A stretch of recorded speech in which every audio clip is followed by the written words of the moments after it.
بسم اللہ الرحمن الرحیم۔ یہ دھوکے کے آنسو ہیں، اشک تزویر کہ انسان جنگ بدر کا واقعہ ہے۔ ایک شخص جب رسول خدا کے مقابلے میں تھا، اس کو پکڑا گیا، پکڑنے کے بعد رسول خدا کی خدمت میں لایا گیا۔ نبی جب سزا دینا چاہتے تھے، یہ چیخنا شروع ہو گیا، یا رسول اللہ میرے بچے ہیں، یا رسول اللہ میری بیوی ہے، یا رسول اللہ میں مر جاؤں گے، میرے بچے یتیم ہو جائیں گے، یا رسول اللہ میری اولاد کا کیا ہوگا، یا رسول اللہ آج کے بعد آپ کے مقابلے میں نہیں آؤں گا، یا رسول اللہ آج کے بعد مشرکین مکہ کا ساتھ نہیں دوں گا۔ یہ رحمت للعالمین نبی ہیں، پہلی بار کوئی بھی معافی مانگے یہ بخش دیتے ہیں۔ نبی نے کہا اسے چھوڑ دو، جب چھوڑا تھوڑا دور گیا، مشرکوں نے کہا تو محمد سے بچا کیسے؟ کہا جھوٹی کا رو کے میں نے محمد کو دھوکہ دیا ہے۔ بچپن میں آپ نے بھی ایسے بہت کام کیے ہوں گے، استادوں کی مار سے بچنے کے لیے، ماں باپ کی مار سے بچنے کے لیے حد سے زیادہ بندہ رونے لگتا ہے۔ اشک تصویر، دھوکے کے آنسو، مگرمچھ کے آنسو۔ پھر یہی بندہ، اس کی قسمت بری تھی، جنگ احد میں پھر رسول خدا کے پاس پکڑ کے لائے۔ اب دور سے جیسے اس کی نگاہ رسول پہ پڑی، پھر سے وہی آہو بکا، پھر سے وہی رونے لگا۔ نبی نے کہا نہیں، مومن 2 مرتبہ ایک سوراخ سے ڈسا نہیں جاتا، کہ اس کا سر قلم کر دیا جائے، یہ جھوٹا ہے، اس کا رونا کیا ہے؟ جھوٹی والا۔ 2 آنسو مذمت کے ہیں۔ پہلا آنسو ڈر کا آنسو، ڈرپوک بندہ فوراً رونے لگے۔ بچہ روئے تو سمجھ آتی ہے، بڑا بندہ روئے، ڈر کے مارے اس کے آنسو نکل آئیں۔ جہاد کا نام سن کے رونے لگے، موت کا نام سن کے رونے لگے، بیمار ہو جائے موت کے خوف سے رونے لگے۔ یہ سارے آنسو کیا ہیں؟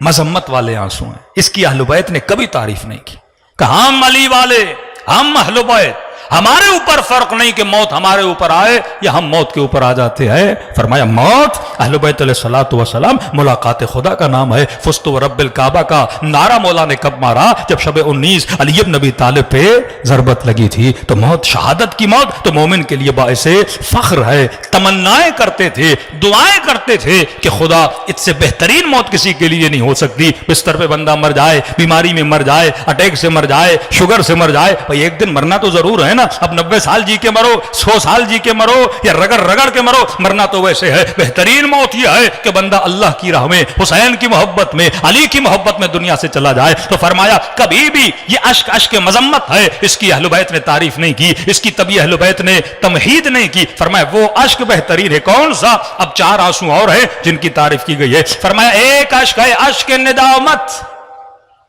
پشیمانی کے آنسو۔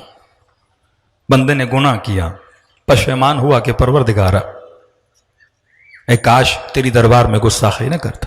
فرمایا اس آنسوں کی اللہ کی دربار میں قیمت ہے، خریدتا ہے خدا۔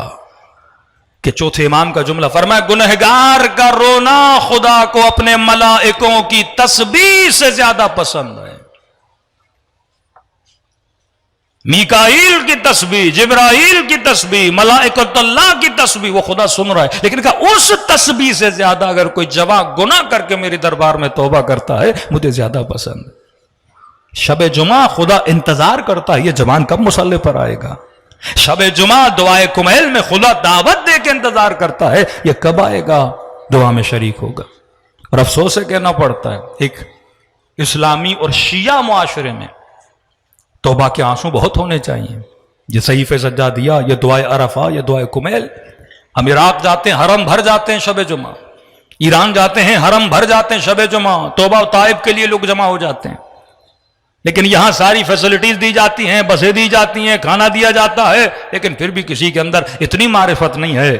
اے مومن کم از کم ہفتے میں ایک رات اللہ کے دربار میں آ اور دعا کر، پھر دیکھ اللہ کی رحمت کیسے برستی ہے۔ فرمایا دعا کرنے کا نتیجہ اور فائدہ خدا کو نہیں تجھے ہے، کیونکہ زندگی میں جتنے مصائب اور آلام ہیں یہ ہماری اپنے گناہوں کی وجہ سے۔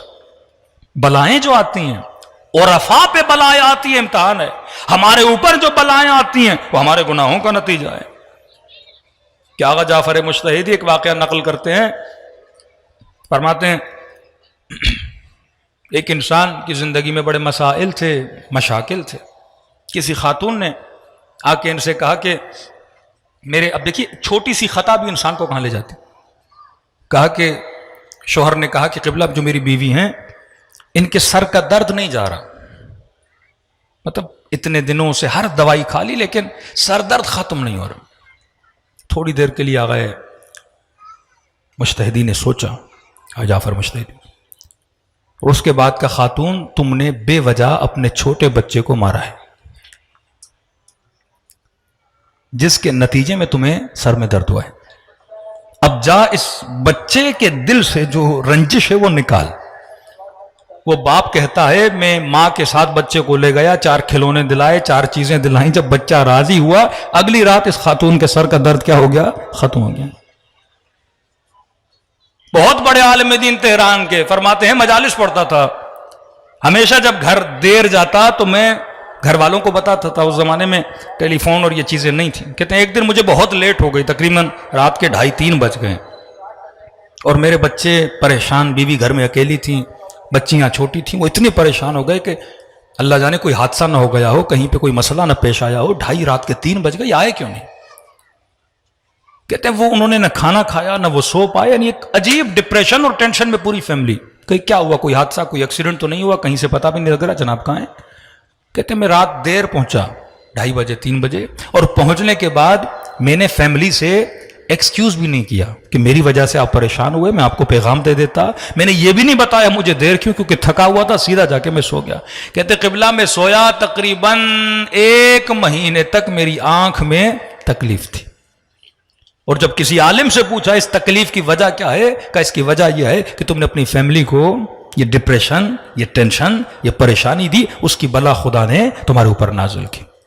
تبھی اہل بیت فرماتے ہیں اگر بلائیں بھی آئیں تو خدا کا شکر ادا کیا کرو. بلا مومن کے لیے ہے، اس بلا میں بھی نعمت ہے، کیونکہ اگر بلا نہ آئے، 3 چیزیں معصوم فرماتے اگر خدا زندگی میں نہ دیتا تو انسان کبھی اللہ کی عبادت نہ کرتا. کہ مولا کون سی 3 چیزیں؟ فرمایا ایک فقر، دوسرا بیماری، تیسرا موت. اگر انسان ہمیشہ امیر رہتا ہے، اس اللہ کی ضرورت کیا تھی؟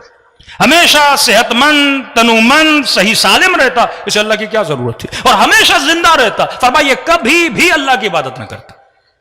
اللہ جان بوجھ کے فقیر بناتا ہے کبھی امیر کو، تاکہ اسے یاد تو آئے کوئی غنی مطلق بھی ہے. کبھی اسے بیماری دیتا ہے، اکڑ والا بندہ، تکبر والا بندہ اچانک ایسی بیماری میں مبتلا ہوتا ہے، ہاسپٹلائز ہو جاتا ہے، فوراً یا غیاث المستغیثین پرچیاں آ جاتی ہیں، مولانا بیمار ہیں ذرا دعا تو کرائیے. اور تیسری موت بڑے بڑے بندوں کو اللہ کے قریب لے کر آ جاتی ہے.